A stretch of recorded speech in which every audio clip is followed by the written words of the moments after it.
Before I start these lessons, I want to say if you are a woke DEI pushing developer, the best thing for you to do is get out of the AAA game industry. It's not designed for you. It's designed for developers who are trying to make games that are on the bleeding edge.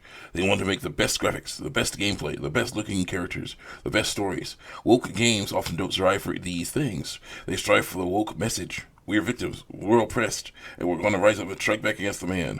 The man is always white and male and heterosexual, and he likes hot women, so screw them too, basically. If you are a woke DEI pushing developer, then the best place for you is in AA or indie development. If you really want to stay in AAA, then hi, I'm here, Webcomics, and here are some lessons for woke game devs. With all the failed games woke DEI pushing developers have made, I think it's time for them to learn some important lessons.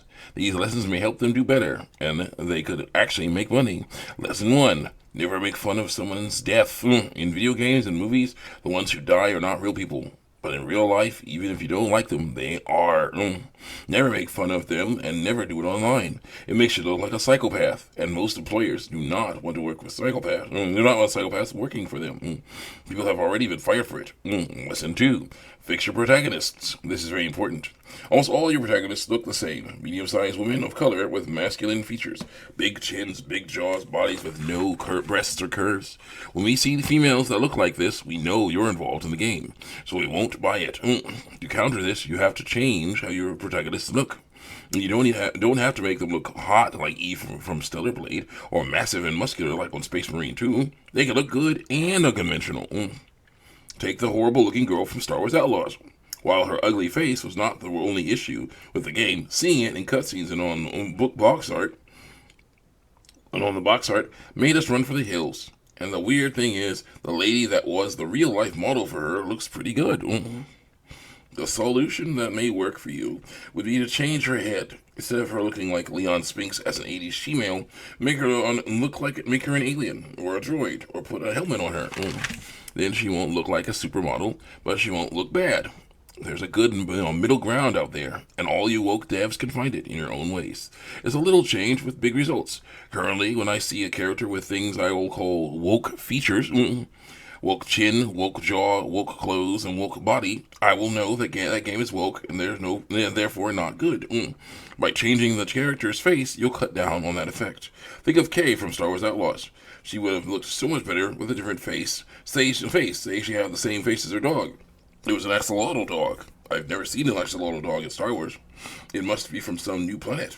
If she had the same head, then she could have been from the same planet. Imagine a backstory where bad guys snatched her and the dog from the swampy world and from their swampy world, and they eventually escaped and now work as smugglers or something while trying not to be caught again. That would be right up your alley. Or don't give them a face at all. Cyclobots are one of my favorite Power Ranger henchmen. They are futuristic robots with tan spandex uniforms and helmets with only a black circle in front where a face should be. They are deployed by the main villains to attack and hold off the Rangers. They fight with electrified swords that can also be used to shoot energy blasts. Even with no face, they can be silly if in the right situation, or serious in the right situation.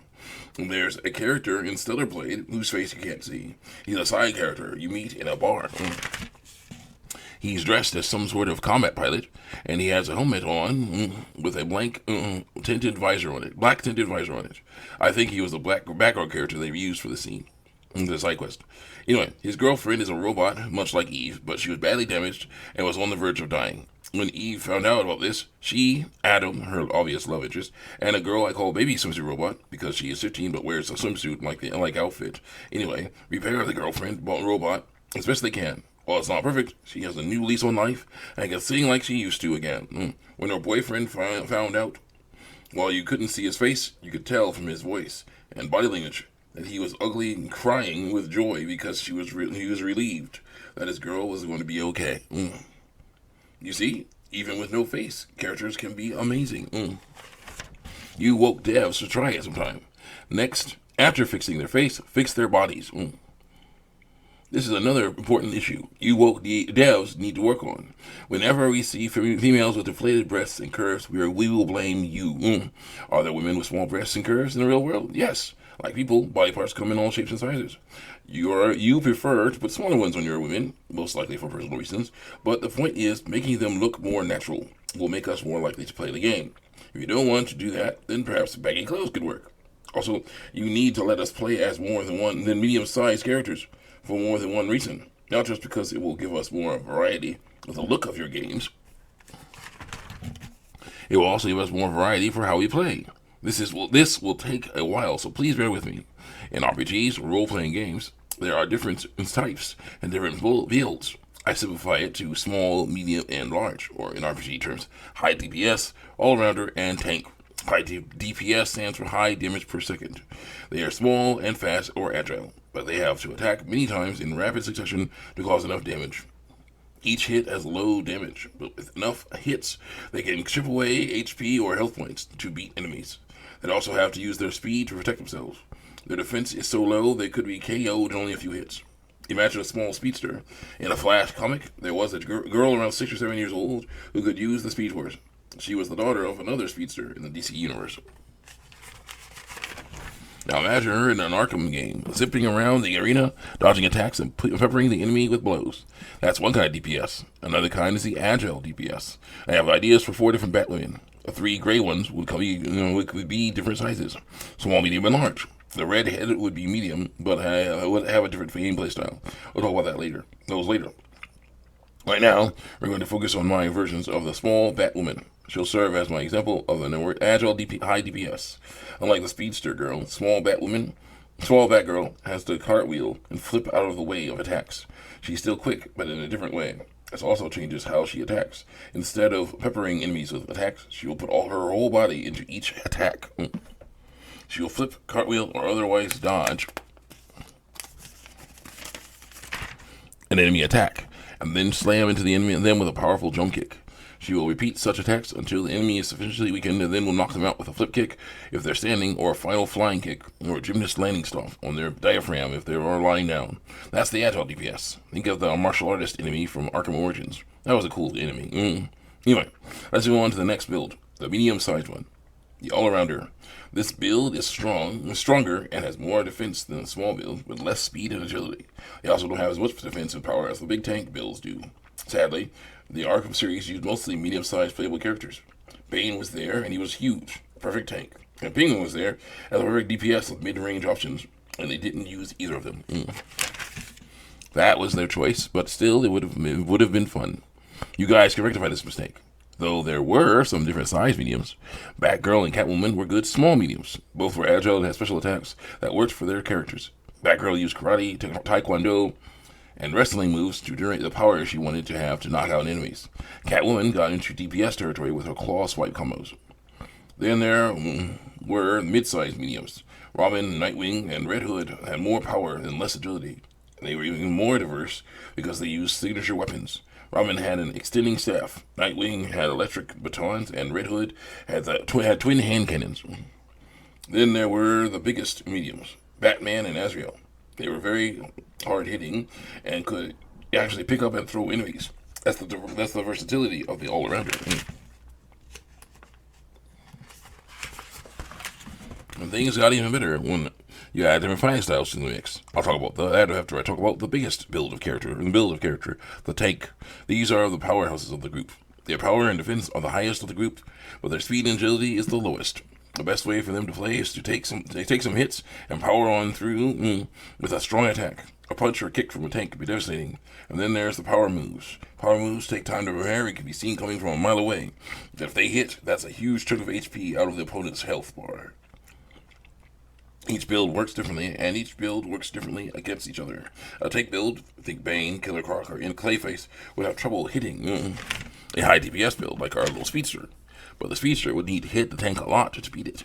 All-arounders would have a tougher time dodging tanks, but they would have an easier time damaging them. All-arounders would have an easier time chasing after high DPS characters, but their attacks could still fail. Now it's time to talk about fighting style types for the different builds. Just like the builds, there are 3 types.